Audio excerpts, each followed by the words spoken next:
So Yama is now thinking, oh my goodness, what is going to be the third boon? The second boon is permanent heaven. What is the third boon? Every person asks for the second boon, and now he has a boon left. And Nachiketa says, the third boon, Yama, what is this mystery of death? Some people say that death is the finality. Some people say there is something after death. Every religion, every philosophy contemplates on the mystery of death. You and I, when we are lesser busy with the stock market and promotions and relationships, which take most of our life, also sometimes wonder, sometimes it hits us when somebody close dies, right? I was lucky, fortunate to be in India earlier this year. I went for a few weeks, but the pandemic ensured I stayed there for a few months. My closest dear grandmother, who I dearly loved and adored, and vice versa. My grandmother used to be so loving to me. She was openly partial. You know, when you love somebody, you don't care for neutrality. My grandmother would cut a chocolate 75-25 and give me the 75 and say, see, all grandchildren have the equal chocolate. So the pure love, because there's a lot of history between my grandmother and I. She lived around 90 years, and a big pain for me would be that when I moved out of Chennai to Bombay, then to London, I couldn't spend enough time with her. And of course, I tried to call her here and then. Then she was, her own faculties were diminishing. But I was so lucky that in the 3 months I was in Chennai earlier this year, she passed away at that point in time. I was lucky because she was suffering towards the end. And in December, when I went to Chennai, December 2020, I landed. She was having seizures at 90. Imagine the pain that she would have gone through. My first trip to meet her. A week after, when I met her, she was totally unconscious. She couldn't open her eyes. The third week I met her, she passed away. So, and then you wonder, isn't it? What happens to my grandma? What happens to the love? What happens to her memory bank? What happens to her vasanas? She obviously didn't, nobody dies completely at ease. She would have wanted to love more, give more. What happens to her desires? Will she just remain in my memory? Is there a journey for her hereafter? And this unsolved mystery has kindled the minds of everybody of all denominations, atheists, theists, philosophers, worldly people. We've learned stories about kings commissioning projects to find the Philosopher's Stone. Philosopher's Stone, the road to El Dorado, the potion for immortality. Because death is the biggest fear of us all. We who are not nearing death today, we will argue, I would rather die than being an immobile person like my grandmother was towards her end. But when we get closer to it, none of us wants to die. A man, young man or woman at 30, with all physical strength and the world beyond them, looks at their life where they can go to gym in the morning, work in the afternoon, party in the evening, come back next morning, would detest even thinking about the idea of a time when your faculties are failing, your physical youth is gone, your energy is gone. I would rather be euthanized than be there. But come closer to it, no, we don't want to die. We want to hold on to our last breath, because death is a mystery we don't know. We hate going into uncertain territories, unknown territories. So death is something which every person, every generation has explored. Nobody has an answer to. How can we have an answer to death? Because if one thing we don't have a lived experience is death. We can have an answer to suffering, because you can connect to your own suffering and understand my suffering sometimes. We can only meet others at the depth we have met ourselves. So if I'm going through a particular emotion, and if you've gone to that depth in your life, you can connect with me. But how can we connect to death? None of us have that lived experience of death. And that is the question for which we find solace through many conjectures, superstitions, philosophies, ignorance, and reality all lies in those conjectures. Reality is there. We don't know the reality. So there are conjectures. So for solace, we can say, my grandmother did not die. She lives on. What? It may be true, it may be false. But the intent behind that statement in most cultures is solace. It shakes our world, isn't it? We're so busy with the world, and somebody dies at 35 with a stroke. He was the centerpiece of Wall Street till yesterday. What happens to him? He does not die, he lives on. That's one way of thinking. Another way of thinking is death is death. There's nothing after that. But why? What happens? We don't know. Why should a person die at 15? And why should someone struggle and still hold on to their life at 95? What is the reason behind that? We don't know. So that's the greatest conjecture. And Nachiketa asks Yama, I want to know what happens after death. Yama is perplexed. Nobody asks him that question. Listen, if we get the second boon, eternal happiness and peace and heaven, why would we ask for a third boon of death? That will only bring more sorrow if we get the answer for that. So Yama smirks inside of himself. He knows he can trick this young child. You know, when sometimes your child asks an intelligent question that you don't have an answer to, and you're tired or bored, or you know how to trick your kid, isn't it? You kind of distract it into something. Hey, here's a toy, or here's the TV, or because it's too complex for you to think of an answer and communicate it. So Yama is trying to do that with Nachiketa. And we ended last week by saying what is Yama's return offer. Yama gives Nachiketa everything that a little child or even an adult man or woman can ask for. Yama says, Nachiketa, ask me anything else, I'll give you. This time there is no bar. You ask anything, but please don't ask me this question. But Yama is not hiding or escaping from this question. Yama realizes that the most subtler the answers are, requires a greater antenna or reception from the person asking the question. Anybody can ask questions, isn't it? On another day, when you're two vodkas down in a bar, we end up talking either rubbish or philosophy. But that the intent is just ephemeral, it's transient. Next morning, you don't care about those topics. So the greater the exertion and subtlety that Yama has to put in, first he needs to test the interest level of the person. That's why a lot of mentors and teachers, though their intent is very good, their advice falls on deaf ears, because what they haven't thought through is the intent behind the question asked by the person. If the intent behind the question comes from that burning platform that I spoke about, then the discussion elevates. If the intent behind that question is gossip, then you can easily test it by giving a return offer for something else that 99.99% of the people take away. So Yama offers all kinds of joy. See, joy comes, what is happiness and joy? Joy comes with a shelf life.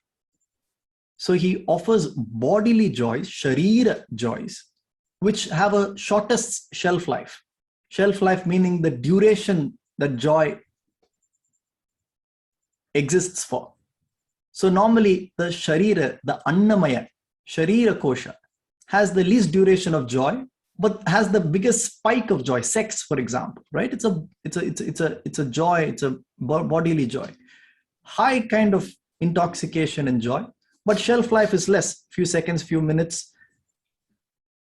The manas, the mind, has a slightly larger shelf life. If you're happy, you don't stay happy for 3 seconds. You have to stay happy for a few days, few months. If you buy a car, at least for next 2-3 weeks, you're overjoyed. If you buy a new house, you invite people. So the mental joys are slightly longer shelf life.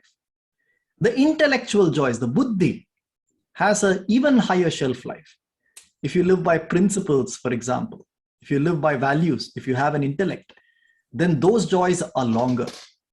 Those joys are longer because you're living by a greater subtlety of joy than just the bodily joys. All joys are nice and they all offer pleasures, but the shelf life of those joys, the half-life of those joys. Half-life in physics, as you know, if you're interested in how nuclear fission works or radioactivity works, or there's a great documentary on Amazon Prime on uranium. If you're interested in physics, how the radioactivity, what is the number of years or time? What's the time where the radioactive elements become half of what they are? Radioactive elements half-life is 6 months. So after 6 months, the radioactivity cuts by half. So what's the half-life of joy, after which the joy becomes halved? And that is why, even if you buy a new house, a year from then, not necessarily you wake up every day with the joy of the new house. Other things have occupied the place, and your average datum, the average of happiness, is just like anybody with or without a house. So the half-life period of happiness is shortest for bodily joys, slightly longer for manas, mental joys, longer for intellectual joys. That's why Francis Bacon says a little bit of wisdom is a joy forever. That's an intellectual joy. Wisdom is intellectual. So he says longer the joy means it needs to be intellectual. It needs to be values. It needs to be principles, not just body or mind. Yama offers Nachiketa this entire menu card, this array, this plethora of all kinds of joys, even intellectual joys, not just wine and wealth and stuff, but also intellectual. And let's see what Nachiketa offers, it says in return. This is often in our lives, when we have a quest because of a trigger, like somebody dying or you losing something, or generally everything is going well, so you have larger questions. How quickly do we go back to the traps of samsara? So Yama understands that. So he says, if Nachiketa is picking up on any of these offers, my job is easier. I don't need to get into the intricacies of death and what happens or does not happen after that. So we're going to see Nachiketa's argument. I'm picking select slokas today from the Katopanishad, because the Upanishad itself, if some of you have ventured in the last week to read it, I hope some of you have, it is difficult. So I'm going to present it as arguments which will kindle our thinking.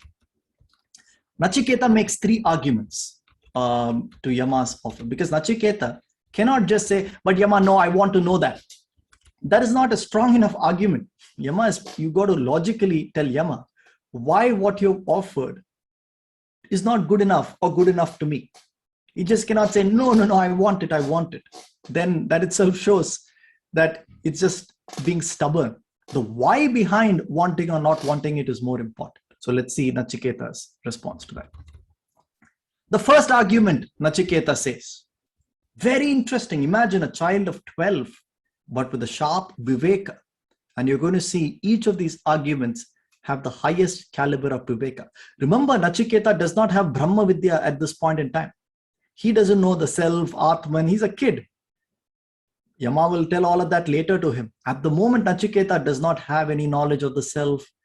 He is not a Jivan Mukti, nothing of that. But as a young child, as a brahmacharya, he has a sharp intellect. He is able to discriminate what Yama is offering and what his original question was, and what are the arguments in favor of his original question, and why he is not tempted into the return offer. So the first argument Nachiketa puts in is, Yama, thank you, but no thank you. Why? Everything you've offered me is ephemeral, transient, temporary, and fleeting. Similar words, different Sanskrit words, but ephemeral, transient, temporary, and fleeting. What does that mean? See, everything that has a beginning has an end. Everything that has a beginning has an end. Think of any one thing, anything that's permanent. Anything. Think of anything that's permanent. And if you can think of something, put it on chat. There is nothing that is permanent. So I may get all these boons, but end of the day, it's going to end at some point in time. Either the shelf life will ensure it ends, or my own death will ensure that it ends. So I can't take anything beyond a point in time, Yama. Okay, you're giving me Cadbury's Dairy Milk. I enjoy it, but it also ends. After that, it's like a dog chasing a car. I'm chasing a car, chasing. But when the car takes the turn, the dog stands gaping like a fool. Similarly, we may chase everything that Yama offers, but at some point in time, we stand there. That is also over. We are back to square one. I want to go on a vacation, a beautiful trip, because I'm too stressed about my job. The trip starts, the trip also ends. Then I come back to my job. There's a temporary relaxation, but then I got to get back to where I am. So he says everything is ephemeral, transient, temporary, fleeting. Let's look at this a little. Still the first argument of Nachiketa. So Shankaracharya says in Bhajagovindam, very famous, Ma kuru dhana jana yauvana garvam harati nimeshat kala sarvam. It's very beautiful. Pardon my musical skills. That was M.S. Subbulakshmi's version of it. But Ma kuru dhana jana yauvana garvam. Kuru is greed and possessiveness. Don't be so possessive about what? Dhana jana yauvana. Garvam is the lust and possession. Dhana is wealth. It comes and goes, isn't it? It's useful to have, but it also goes. The great Alexander the Great, in his deathbed, real or not, I don't know. What did he say? The great words, a lot of you would know. He says that his last words are famous. He said, when you bury my body, keep my hands outside the casket so that the world knows that the person who won the entire world had nothing in his hand while dying. The person who amassed great wealth still has nothing with him when he's dying. The moment you have put in an investment, a fixed deposit or mutual fund, the first thing you ask is to put a beneficiary's name, right? Because it's not yours, it goes to the beneficiaries at the end of the day. Rich people amass wealth all for what? Goes to their children's children. You don't take anything with you. So dhana, jana is people and relationships. They also don't come with you. There is a beginning and the end to all of that. When your children grow, they have their own lives. When your wife passes away, a relationship of 50 years, it comes to an end as well. Or your work colleagues, all of them are useful in your life. But are they the ultimate goal? Are they permanent? They're also not permanent. Dhana, jana, yauvanam. Your own body, youth. Yauvana is youth. Yuva is youth. Yauvana also is transient, ephemeral. One day you are young and fit and you conquer the world. Haratin meshat kala sarvam. The second line of that. Within the blink of an eye, all of this is stolen away from you by life. Look at Shankaracharya's beautiful words. Adi Shankara's. Ma kuru dhana jana yauvana garvam harati nimeshat kala sarvam. Within the blink of an eye, it's stolen away from you. If we have any elderly people on the call, I don't want to call out people. It's not so mannerful to call people elderly. But if you are above a certain age, sir, how fast has life gone? How fast has life gone? Was there a point where you thought, I'm young, how can I be old? Within the blink of an eye, you're 50, 60, 70, 80, 90. How fast has it gone? It's stolen away from you, Adi Shankara says. Without anything you can do about it, it's stolen away from you. And one fine day, you're lying in a hospital bed without anything. It is a cynical way of looking at it, but truth is cynical because we're so attached to the non-truth. Truth is cynical to our ears, but truth is liberating to the ears of the wise. Haratine meshat kala sarvam. Within the blink of an eye, jana, dhana, yauvana is stolen away from us. Not taken away, not requested away, but stolen away from us. It's ephemeral, transient, fleeting, and temporary. Then maya, mayamidam. So that sloka is fine, but the ephemeral nature is what Nachiketa is pointing towards. That's why the Shakespeare's quote, which I had put in when you people logged in, if some of you might have seen, Shakespeare says very beautifully, life is but a walking shadow, a poor player that struts and frets his hour upon the stage and then is heard no more. It is a tale told by an idiot, full of sound and fury, signifying nothing. Generations of people are born, they do all the natak on stage, they get angry, they get upset, they build houses, they have bank balance, they fight wars, they kill people, they're happy, they're sad, and die. Another generation is born, they do the same thing, they die. We are born, we think more significant, we'll also die. So it is a tale told by an idiot, full of sound and fury. When we occupy the stage, we make song and dance of it, full of sound and fury, as if heading towards a purpose, but signifying nothing when it's all over. That's the first argument Nachiketa is making. It's ephemeral. It is transient.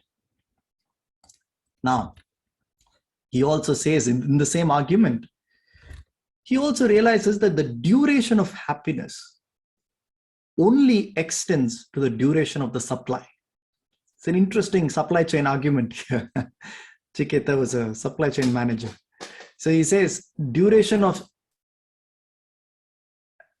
enjoyment is always a subset. It is held hostage to the duration of supply. When the supply ends, the joy terminates. So what's the point of investing my happiness, outsourcing my happiness to something where the supply will be terminated today or tomorrow or day after tomorrow, but it's sure to end. While I can enjoy all of that, remember, you can be a bhokta. Bhokta is the enjoyer or the experiencer. But having that as my final goal is a bad negotiation with life, isn't it?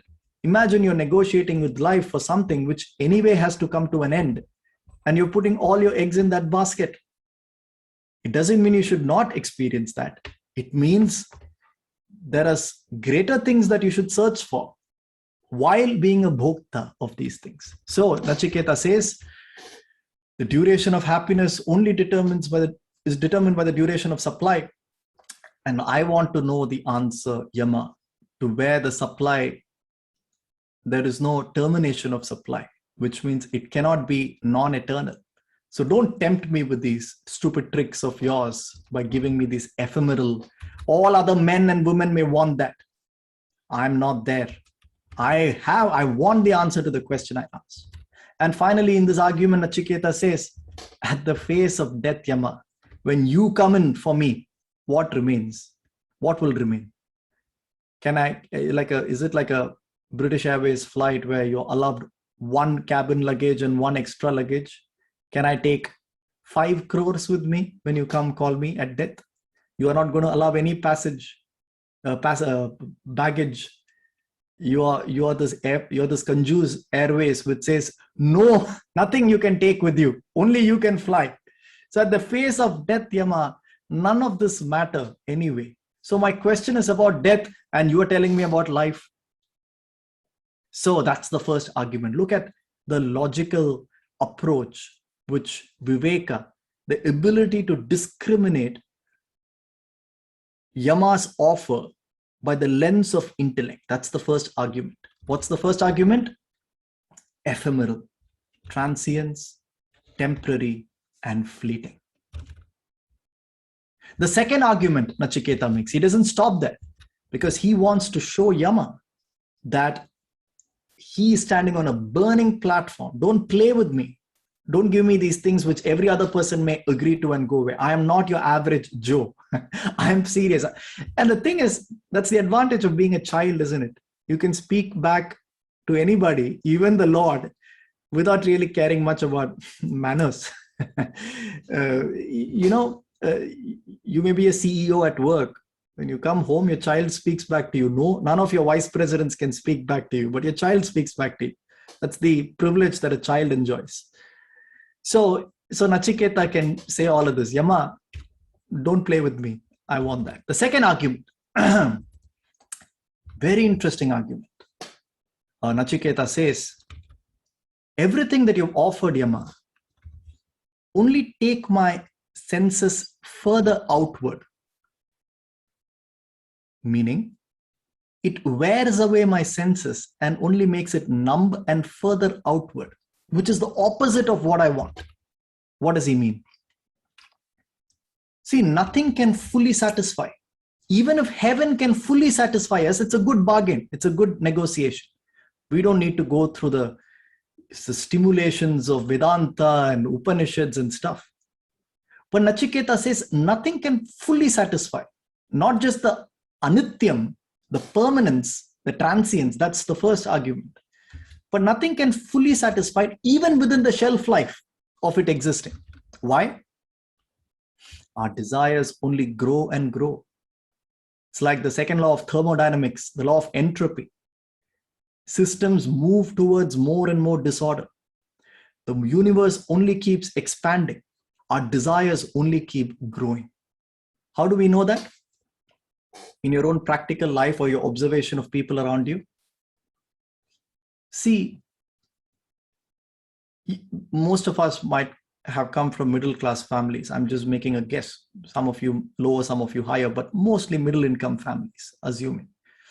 So and especially India in the last 20 years has made a lot of progress. There's a big class of people gone into middle class. I'm taking India, but most of the world is probably a better time to live today than 300 years ago. When we were younger, taking a bus to a certain location was the norm, for example, for some of us, some of you. There was no displeasure or pleasure in taking a bus because that's the way to commute. When you are able to take an auto rickshaw, after that, you can never go back to a bus because the minimum desire now is to convenience to take an auto. And then when you can take Ola and Uber, taking an auto to work is a source of great displeasure. Auto cannot satisfy permanently, though the supply of auto is still there, but your desires keep growing. Now, there was this example of a girl who shared her story in one of the classes I conduct, not Vedanta, I conduct a few other classes.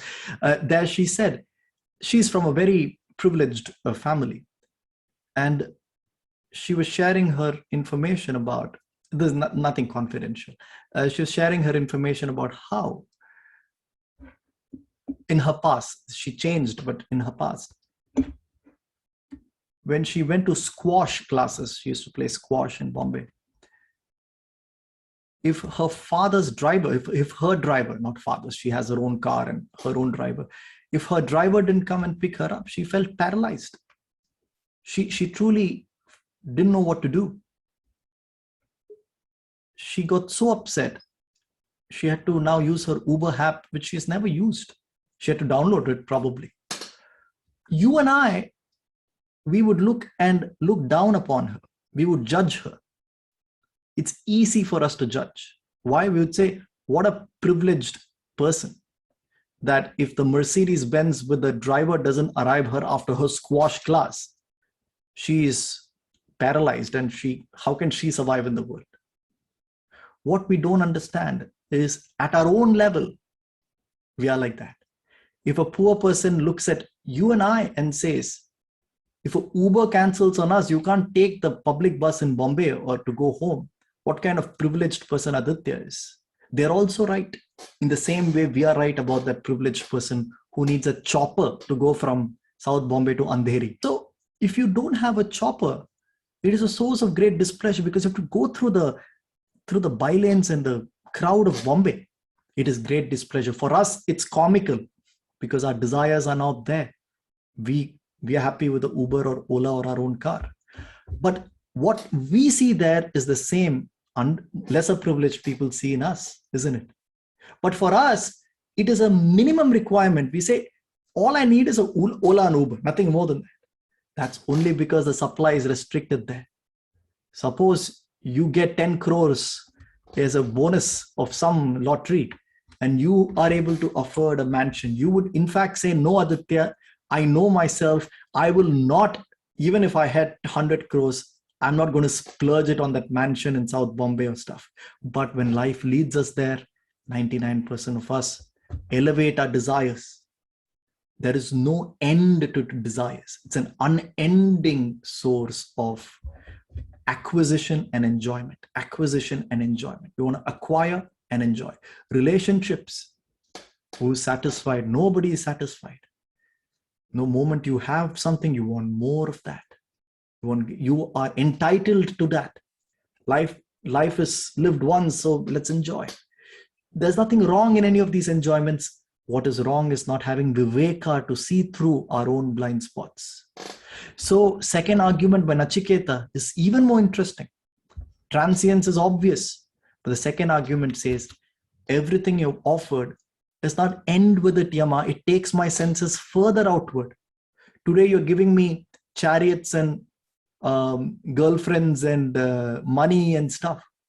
But will that satisfy me? A man's hunger is never satisfied. After I have those, whatever you give me, maidens to enjoy and chariots to enjoy and wealth to enjoy, there is always somebody who has more of that than me. That will bring rise to greed, bring rise to ego. Then what? I'll come back to you for more and more supply. That's not possible. So there is no end to satisfaction. Vedanta has 3 words to happiness: Priya, Moda, and Pramoda. It's very interesting. So 3 kinds of happiness. Priya is the joy, that dopamine that's triggered in you when you see an object of perception, right? You see an ice cream or see something that you're desired. When you acquire that, when you are in possession of that, that happiness is called moda. And when you are enjoying that possession, it's pramoda. So each of our desires, when it converts into happiness, goes through priya, moda, and pramoda. Now, within the same argument, Nachiketa makes another point of priya, moda, and pramoda. He says, the moment an object moves from priya, moda, and gives me pramoda, the happiness in enjoying what I have possessed now as my own, it leads to diminishing margins of returns. He doesn't say diminishing margins, that's a MBA terminology, but he says diminishing margins in his own way. What does that mean? Quenching, when an object gives me pramoda, the next time I come in touch with the object, it does not give me the same level of pramoda. There is diminishing margins. The first pair of jeans that a poor boy gets, even as a donation from a richer boy, is of significant happiness. If you have ever had a chance to visit children in homes and underprivileged children, and some of us in different ways have done something. I've seen it live by myself. When I visited a place in outskirts of Bombay with the poor children, and to me, I had some clothes to give away, and to me, those jeans were just another of 3 or 4 other jeans I had. This one jeans, he had tears in his eyes, that young boy, because he had never had a jeans in his life. He had only had these stitched pants and other things. So the joy of that jeans is next to divinity for him. But next week, if I take another pair of jeans and give it to him, it's half of that initial joy that he had the previous week. The moment he has reached a critical mass, critical number of genes, 5 genes, for example, the 6th gene is just motion. There is no incremental joy in the genes anymore. So Nachiketa says, look at the discernment and dissection and discrimination of intellect. He says there is diminishing margins of returns in everything you've said. The first house, great pleasure. Third house is a burden. First phone is amazing, iPhone 13. You have 15 phones in your house, no pleasure in the phone anymore. So Nachiketa says there is the same contact, same effort leads to lesser and lesser and lesser enjoy. So what do we do with that as human minds? The only way to create the same amount of output of joy is by increasing your contact with the object. You know, one cigarette gives a little intoxication. The 10th cigarette, it neither gives you the intoxication, also makes you an addict to it. So we are addicted to sensory joys, even without it offering the initial joy it offered when we began our contact with it. And Nachiketa says, will any wise man make a bargain in life to ask for that, when what I want is something much more, which can never have loss in effort? We've seen this dialogue in Gita, where Krishna says, anybody who seeks me, there is no loss in effort. He means diminishing margins.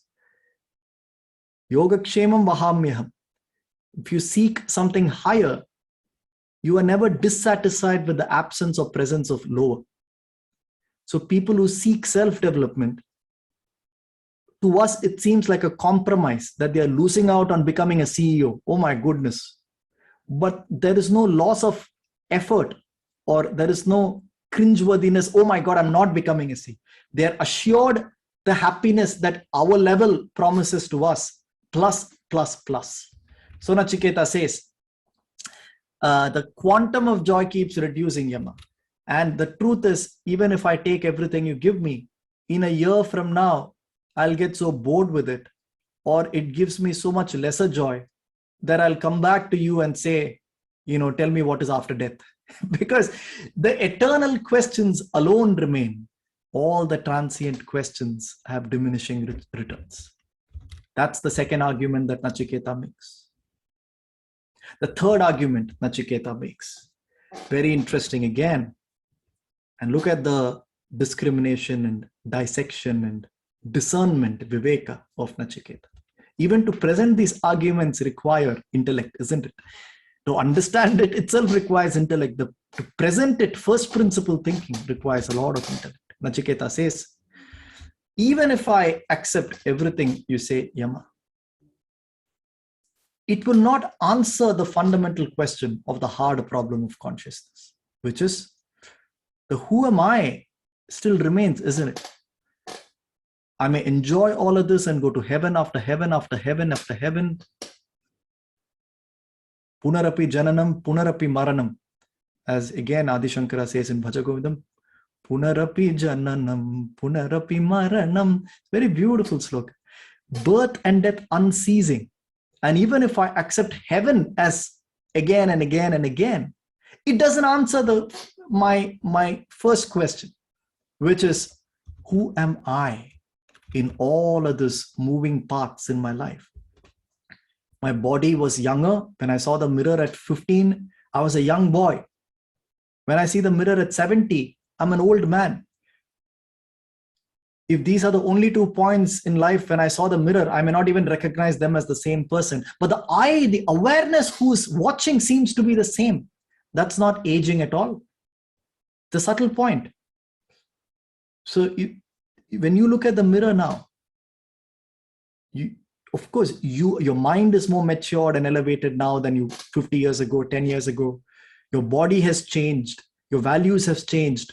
But the observer is still that same I. You cannot say that I who is observing is older now. The I who was observing was younger now. Who is that I that illumines the mind to see this Maya of the world? That doesn't get answered.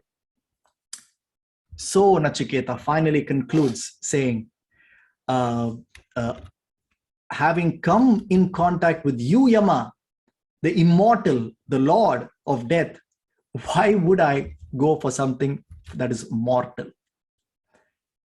Look at the way in which he presents his arguments. So McKinsey Consulting, in consulting, McKinsey is gold standard, isn't it? So McKinsey came up with this framework called SCQR in communication. You can use it with your clients as well. So you lay the situation, S. Then you talk about the complication. Why? What's the burning platform? Then you go to the R, the resolution. as to what is your landing points. Therefore, what do you want or do not want? So Nachiketa now says, therefore, having come in contact with you, the immortal, the eternal, why would I ask for something mortal from the immortal? And finally, the childish exuberance in Nachiketa comes with this famous line in which this passage gets over, where he says, Yama, keep all of these things to yourself. It's the same translation in Sanskrit. He says, as children say, keep it to yourself. I don't want it. Yeah, he actually says that to Yama. He says, up yours, not in that way, but he says, keep it to yourself. I don't want any of that. Don't try to cheat me. Don't think I'm a kid. Keep it to yourself. And of course, it's a pleasure of any wise person. It's a joy in the heart of any wise person to see another person at this caliber.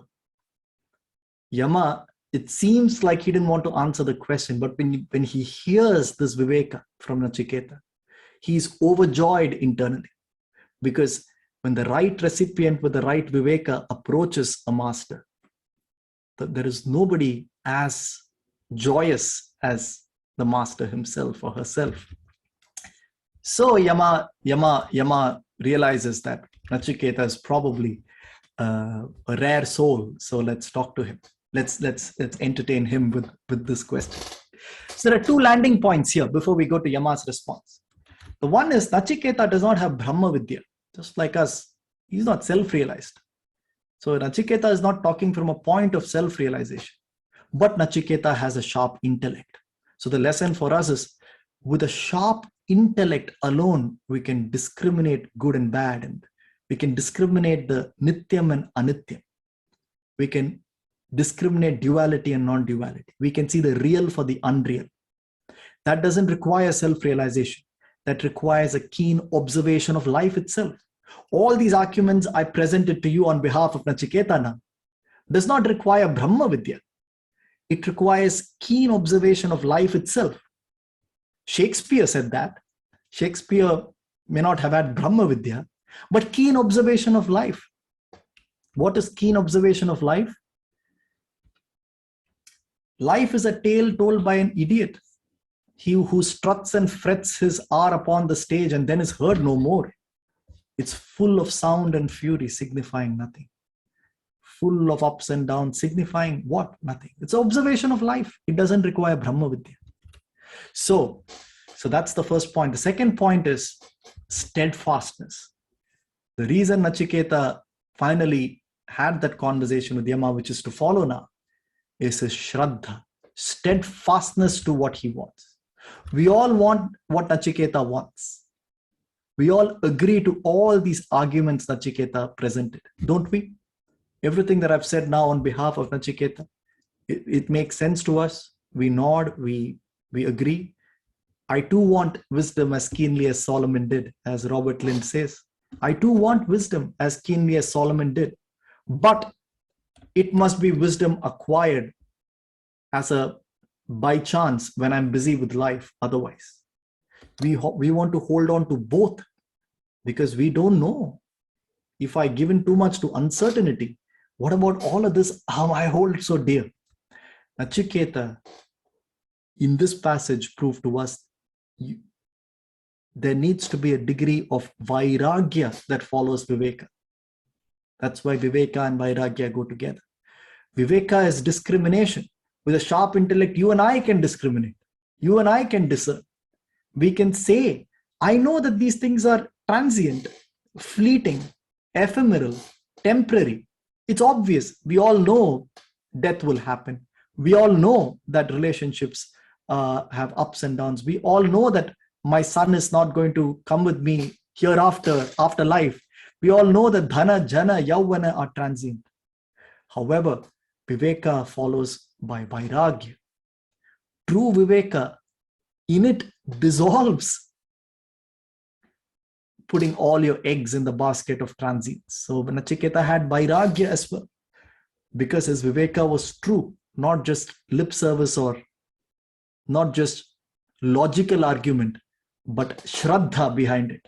Such passion to say that if this is transient, Why the heck would I want all of that all the time? So the second point is Shraddha, steadfastness, devotion alone gets you to the path of sadhana. So when we talk about sadhana, sadhana is not anybody who goes into the spiritual path. Sadhana is not just saying I'll go to a temple twice a week, or I'll go to the church or mosque twice a week, or I will help the poor. All that is good as rituals and practices. Sadhana comes from dispassion towards everything else that is not your goal. It's an important characteristic of a sadhak, which is sadhana. For sadhyam, sadhyam is the goal, sadhana is the approach, and sadhaka is the person who's doing that. For sadhana requires discernment and then dispassion. If discernment does not followed by dispassion, it is wrong discernment. It is just a logical discernment because you've heard somebody else say that, or because it's interesting enough, or because you're smart enough to get into logical arguments. But in reality, you're still attached to all the things that you yourself know don't make meaning, but you're too afraid to leave it. So this is the path of sadhana. And Yama realizes that Nachiketa is worthy to be in the path of sadhana. Excellent. I'll give you a few seconds for it to sink in, because now we are going to go to Yama's response to Nachiketa. Katha Upanishad, Katha means story. And Yama and Nachiketa are having a discourse. Now, as I said last time, and I'm spending the next few seconds to relax our mind muscles because of a lot of things we've spoken about. The three source texts to Vedanta is Upanishads, Brahma Sutras, and Bhagavad Gita. Now, the Bhagavad Gita is more like a sermon, right? Krishna speaks to Arjuna as a sermon. He gives advice. Brahma Sutras are arguments and intellectual. It takes point by point and clarifies. The Upanishads are poetry. Upanishads are poetry, meaning it is allegories and metaphors, and it is not a sermon, it's a poetry. And therefore, deciphering it can be the most enchanting thing to do, as well as the toughest thing to do. That's why it requires more of our attention. Now let's go to Yama's response after Nachiketa says this. Yama first has to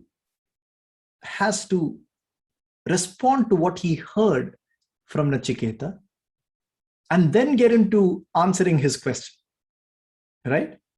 Yama has to clarify to Nachiketa, because Nachiketa is just speaking from his gut. Yama has to tell Nachiketa why what he heard from Nachiketa was worthy enough for Yama to start giving him answers to it. So Yama says, and he's telling us as well, if we relate to Nachiketa, he's talking to us. Yama says, Nachiketa, there are two kinds of pursuits in this world. What does he say? There are two kinds of pursuits in this world. The path of the good and the path of the pleasant. These are English translations. Therefore, good and pleasant may not be the most accurate translations of the Sanskrit word. But when we describe what we mean by it, it makes sense. He says the path of the good, Nachiketa, which is path that spirals you upwards. Some of you remember the pyramid of happiness that we have seen last year. That's the pyramid of desires. It spirals you towards higher and higher and higher desire, finally leading to self-liberation or moksha. From toys and joys as a kid to the acquisition and enjoyment of adulthood that we find ourselves caught in, to a more nobler form of life, which is more unselfish and living for others, to a cause, purpose, then to self-development. Remember, self-development is higher than even living a life for others. Then comes self-inquiry, then comes moksha. So the path of good is what takes you vertically upwards. The path of the pleasant sways you horizontally in acquisition and enjoyment, the adulthood stage of life in the pyramid of desires. So Yama says the path of the pleasant is everything I offer to you. And everybody chooses the path of the pleasant to the path of the good. Everybody chooses path of the pleasant instead of path of the good. But he says the path of the pleasant, 3 words he uses. Again, in translation, it's pleasing, passing, and painful. Path of the pleasant is all worldly contact, not just the bad worldly contact, the good worldly contact. Nothing wrong in path of the pleasant, but path of the pleasant is pleasing, passing, and painful. What does that mean? How can reading scriptures be pleasing, passing, and painful? Because that also passes when the conditions of your life change. When things go bad, we join a Vedanta class. When things go good, Vedanta takes a second seat and we go back and enjoy the world. And finally, we get into pain at the end of it, come back to some other scripture because Vedanta didn't help me last time. Let's go to Buddhism. Sufism seems very nice and mystic. So path of the pleasant is just playing with objects. But the point is, pleasant and good come in a mixture form in life. It is an alloy. It is an alloy which needs, it's an ore. It's like a uranium ore, which if you need radium, which for every 100 tons of uranium, you get 1 gram of radium. You need to take the ore and see how it's mixed. Where is uranium? Where is radium? Where is thorium? Where is all of those elements in the periodic table? So similarly, pleasant and good come as an alloy. It comes mixed. For example, the world. Let's take the world. The opportunity to live your life, the fact that we are living, if there's one thing we know for sure, is the fact that we are alive. This world or the life that we thread, the 70, 80 years, comes mixed with good and pleasant, meaning it can be both a passage to eternity or a passage to just enjoy the world and get into world after world. It is mixed. The world is one for everybody, but the good and pleasant is a choice that is mixed into this world, both leading to its own consequences and dividends. So remember, Yama is still reflecting on Nachiketa's response. Yama is saying path of the good is spirals you upwards towards Brahma Vidya, towards the eternal reality, towards the hard problem of consciousness, towards what is death. The path of the pleasant enables you into greater samsara, and you're kind of visiting. So you're traveling somewhere, but you find the scenery beautiful. You're lost in that scenery. We have so many examples like that. People in the path of the good get lost in the path of the pleasant. Pleasant is short-term joys which become our lives. We've seen Narada and Krishna's example of samsara. I don't want to repeat that. But all he had to do is go fetch some water for Krishna. There's a lady gives him water, he falls in love, then he spends 30 years in samsara there, only to find out later. He was Narada, so he was lucky to land in the shore where Krishna was standing waiting for that pail of water. He finds out it was just 5 minutes from Krishna's clock. These are all fun stories to relate to the concept. So these are examples to say that Yama is telling Nachiketa, there's always the path of the good. By good, please don't mistake it as virtue, good and bad good. These are loose translation of Sanskrit words. Path of the good is path that spirals you upwards towards the ultimate reality, Brahma Vidya. Path of the pleasant is the scenic samsara that we always have time to enjoy. So it's pleasing, it's passing, and it's painful. How beautiful, isn't it? It's pleasing. It starts with pleasing. If it starts with painful, then passing, then pleasing, nobody would go for that, isn't it? It's pleasing, then suddenly it's passing in a blink of your eye, then it's painful. You're left with nothing. It's pleasing, a habit, it's passing, diminishing returns, it's painful. You are the one left to suffer. Nobody else suffers with you at that point in time. When he was all alone in the bed, nobody was there to suffer with him. Though he had spent all his life, donkey's job, to make everybody else happy. That's why Bhaja Govindam is a very cynical take on life, but it's a profound take on life. It says, Kate Kanta Kaste Putra. Who is your wife? Who is your child at the end of the day? You suffer alone. When it comes to the point of death, you alone die. And so these are all reflections Yama is having. So saying part of the pleasant, Nachiketa, everything I offered you is actually pleasing, passing, and painful. But the pleasant and good come together. But the point is, most people ask for it but don't mean it. When I present it like this, all of us think of it as a natural choice, which is a path of the good, not path of the pleasant. But Yama says most people live in hypocrisy, which is it's empty words or actions, Nachiketa.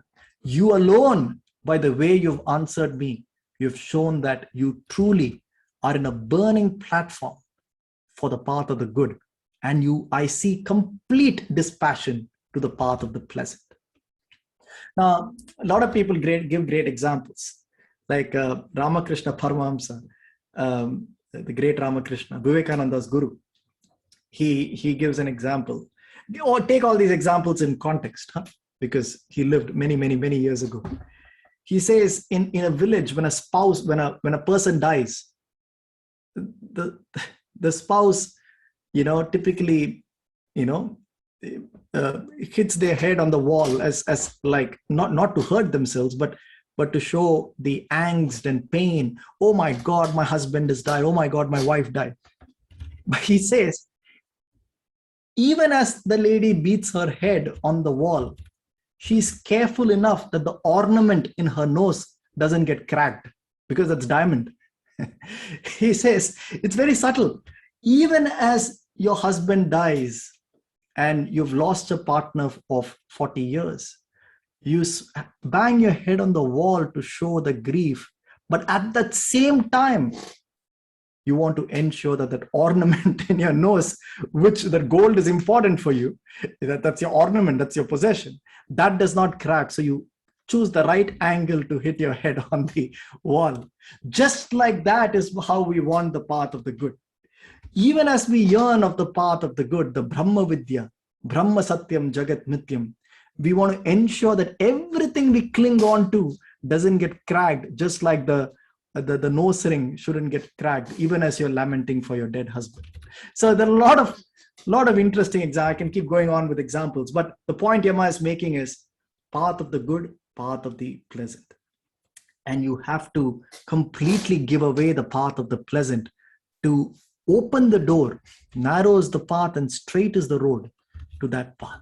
And he's observing that in Nachiketa. He says, people always have a choice of using Viveka to discriminate. But since pleasant and good is a mixed portion for us, when we are in this world, wake up in the morning, it's difficult for us to discriminate the path of the good and pleasant. It's difficult for us to say, look at the beautiful beach and the Alps of Switzerland and my beautiful child of 4 years old and my wealth in my bank and my promotion that's due next month. The path of the pleasant takes front and center precedence because it's gross, it's physical, it's on your face. The path of the good requires discernment to even know that there is a path like that exists. And therefore, finally, Yama says, Nachiketa, you have chosen well. You have chosen well. What a beautiful words to hear from a teacher. You have chosen well. It melts our heart when we hear from a teacher who we revere, go with an answer to, even before he or she gives us the answer, when they look at you and say, it was a trick question. It was a trick question. 99% of the people fail, but you have chosen well. Here are the 3 reasons why you've chosen well. It is a matter of great joy for a teacher to see the student choose well, and a matter of great joy for the student to hear from the teacher, you have chosen well. And Nachiketa says in a more subtle way, so then tell me, Yama, tell me that which I cannot see, which is neither virtue or vice, which is neither cause or effect, neither past nor present. Who am I? Who am I as a substratum behind everything that is objects of experience? And Yama says, the Supreme Self, Nachiketa, is not born, neither it dies. In Bhagavad Gita, in one of the chapters, if you still remember, we saw the concept of Kshetra and Kshetrajna. Do you remember that? Kshetra is the field of experience. Your body, the world, your mind, intellect, these are all objects of experience. How do you know it's objects of experience? I am happy. So happiness is also an experience, isn't it? Who's the experiencer? That's Kshetrajna. The knower of that field, Kshetra, is the Kshetrajna. So Yama says the Kshetrajna does not undergo any mutation. There is no mutation of the Kshetrajna. But the mistake is you cannot search for the Kshetrajna within your body. That I, when it illumines the Kshetra, which is the body, the mind, the intellect, which is your Kshetra, when that I illumines it like an electricity connected to a socket, then that Atman, the Kshetrajna, takes the form of a Karta and a Bhokta. Karta means doer, the actor. The Bhokta is the experiencer, the enjoyer. So when the Atman, when the self is connected to the Kshetra, then the self takes the form of the enjoyer and actor. But the enjoyer and actor is not the self itself. The self is beyond that. But when it is connected, just like when the electricity is connected to a bulb, the bulb glows. But you cannot say the bulb, when the bulb dies, the electricity dies. You cannot say that. You cannot say that when the car dies, the petrol dies. There is no death to petrol. But without petrol, the car cannot drive. The Kshetra, Kshetrajna is something like that. The Kshetra undergoes mutation. The body undergoes mutation. The mind undergoes mutation. The intellect undergoes mutation. But the Kshetrajna is outside of all of the conditions required for the Kshetra. But without the Kshetrajna, the Kshetra is not illumined. So Yama says that. And that's where Yama first, just like Gita, and we'll wrap up now, just like Gita, in chapter 2, Krishna introduces the biggest, highest knowledge. Chapter 2 is the most difficult chapter in the Gita. Then chapter 3, he dissects it. So Yama first tells Nachiketa, just like when Hanuman returned after meeting Sita in Lanka, the first thing he says is, in Kamba Ramayana, it's famous in Tamil, Kanden Sita. First he says, I saw.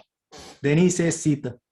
Because if he says Sita Kanden, you're still leaving Ram in a mystery. I said, Sita. Okay, but did you see her or not? So communication, you put the right word up front. Kanden Sita. I saw. Thank God. Sita, obviously. Similarly, both Krishna in the Gita and Yama here. First say, answer the question. So the question he has answered is this.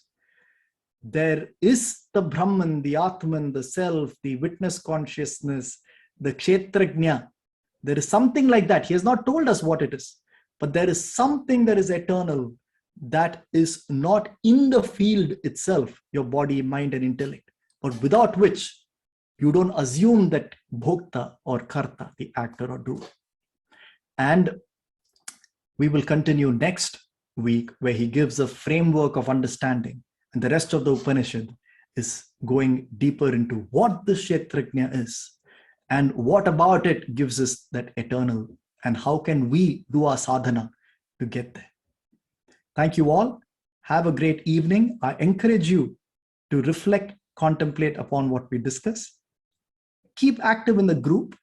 The purpose of the group is to discuss anything related to what we see and Vedanta. The only thing that we try to avoid in the group is sharing too many forwards, but there is no limit to what you can type yourself about any topic about Vedanta. Have a great week ahead. Thank you all. See you next week. Thank you, Aditya. Thank you. Thank you, Aditya.